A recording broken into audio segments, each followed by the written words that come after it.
दिल्ली के लाल किले में बॉम्ब ब्लास्ट हो गया और बॉम्ब ब्लास्ट होने के बाद सुर्खियों में कौन है जिससे मीडिया की रोजी रोटी चलती है? मुसलमान। क्या फिर ये कहा जाता है कि आतंकवाद का कोई धर्म नहीं होता, लेकिन हर आतंकवादी का एक धर्म है, एक मजहब है, और वो है इस्लाम। बस इस देश के जिम्मेदार नागरिकों से मैं एक सवाल पूछना चाहता हूँ। तुमने इस देश में वीर अब्दुल हमीद को देखा? क्या तुमने पूरी कौम को वीर अब्दुल हमीद माना? तुमने इस देश में डॉक्टर एपीजे अब्दुल कलाम को देखा? क्या तुमने पूरी मुसलमान कौम को एपीजे अब्दुल कलाम माना? इस देश ने उस्ताद बिस्मिल्लाह खां को देखा? क्या जो लोग इस देश में मुसलमानों में आतंकवादी देख रहे हैं, उन लोगों ने उस्ताद बिस्मिल्लाह खां को देखा? मुसलमानों में अशफाकुल्लाह खां को देखा? जब तुम हर मुसलमान को महानायक के रूप में नहीं देख सकते, तो पूरी कौम को आतंकवादी के रूप में देखते हो।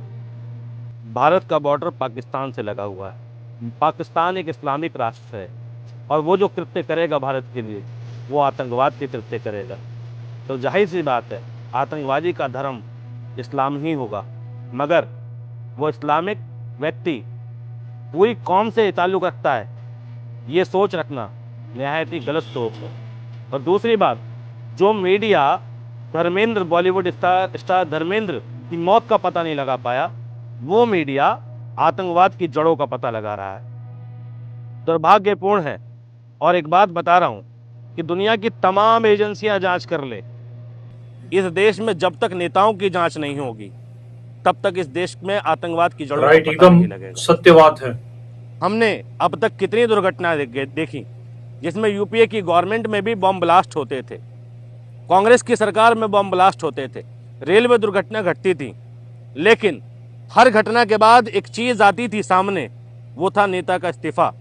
26/11 की घटना घटी मुंबई में, अजमल आमिर कसाब जैसा आतंकवादी पकड़ा गया और वहां के रक्षा मंत्री ने अपना इस्तीफा दिया। शिवराज पाटिल ने क्या कहकर इस्तीफा दिया? नैतिक जिम्मेदारियों के नाते मैं इस्तीफा देता हूं, और इस्तीफा देना भी चाहिए, क्योंकि अगर आतंकवाद की जड़ें उस व्यक्ति से जुड़ी होंगी जो मंत्री पद पर बैठा है, तो वो जांचों को प्रभावित करेगा।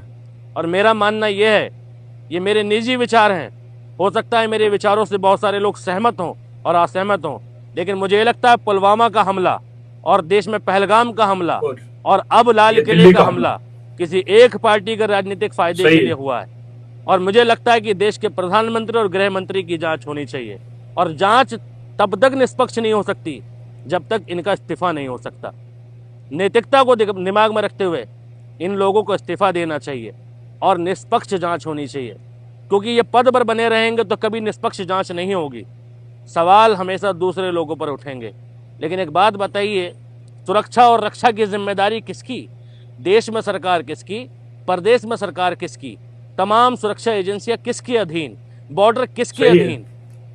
जब सब जगह बीजेपी सरकार कायम है, तो फेलियर भी सरकार का हुआ ना।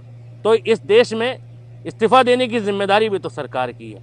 सरकार सब कुछ नहीं कर सकती, लेकिन मोदी जी इस्तीफा जरूर दे सकते हैं। इस्तीफा देना इतना मुश्किल काम भी नहीं है मोदी जी, बस नज़रों में शर्म होनी चाहिए, देश के प्रति जिम्मेदाराना व्यवहार होना चाहिए।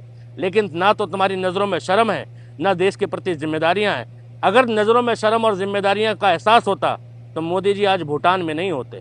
तो इस देश के नागरिकों को समझना चाहिए कि जांच की जरूरत किस नेता की है, किस पार्टी की है। और दिल्ली की तमाम पद यात्रा निकल रही है धर्म के नाम पर, यह आतंकवाद के कृत्य से कम नहीं है, क्योंकि उस पद यात्रा में शामिल होने वाले लोग नारा लगा रहे थे कि तन मन धन से खड़े हैं, असला बारूद और गन से खड़े हैं। सही। हमारा संविधान धर्म निरपेक्ष है, आतंकवाद का कोई धर्म नहीं होता। किसी मौलाना ने कहा था कि भाई आतंकवाद का यूं तो धर्म नहीं होता, लेकिन जब उसका जनाजा उठता है, उसके जनाजे की नमाज पढ़ी जाती है, तब उसका धर्म सामने आता है। जब उसका दफीना होता है तो उसका धर्म सामने आता है। तो बताना चाहूँगा उन लोगों को, जब अजमल आमिर कसाब का दफीना हुआ, जब उसकी जनाजे की नमाज हो रही थी, तो मुंबई के मुसलमानों ने कहा था कि हमारे लिए इसका कब्रिस्तान नहीं है। लेकिन इसके बावजूद लोग आतंकवाद का धर्म ढूंढते हैं। लेकिन एक बात और ध्यान रखना, मरने के बाद वो आतंकवादी है या नहीं है, इसकी कोई पुष्टि नहीं कर सकता, क्योंकि कृत्य उसके जीवित शरीर ने किया था। भाई मैं ये जानना चाहता हूँ, नाथूराम गोडसे का दाह संस्कार किस क्रिया विधि से हुआ था? क्या वो उसके धर्म की क्रिया विधि नहीं थी? मैं जानना चाहता हूं वीरप्पन का दाह संस्कार किस विधि से हुआ था। और साथ के साथ विकास दुबे का भी याद रखो कानपुर वाले कि विकास दुबे का अंतिम संस्कार किस प्रणाली के तहत हुआ था। तो जब इतने सारे कृत्य करने वालों का अंतिम संस्कार उस हिसाब से होता है, जिस हिसाब से जिस धर्म में वो पैदा हुए उस हिसाब से उनका वर्णन किया जाता है, तो आतंकवादी का भी अगर दफीना हो रहा है और जनाजे की नमाज हो रही है तो उसे धर्म से जोड़ना सही बात नहीं है।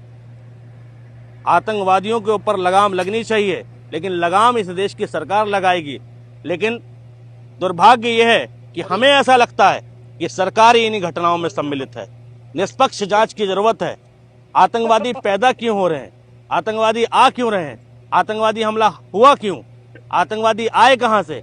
ये सवाल पूछने की बजाय हम ये सवाल पूछ रहे हैं कि आतंकवादी कौन है, किस कम्युनिटी का है।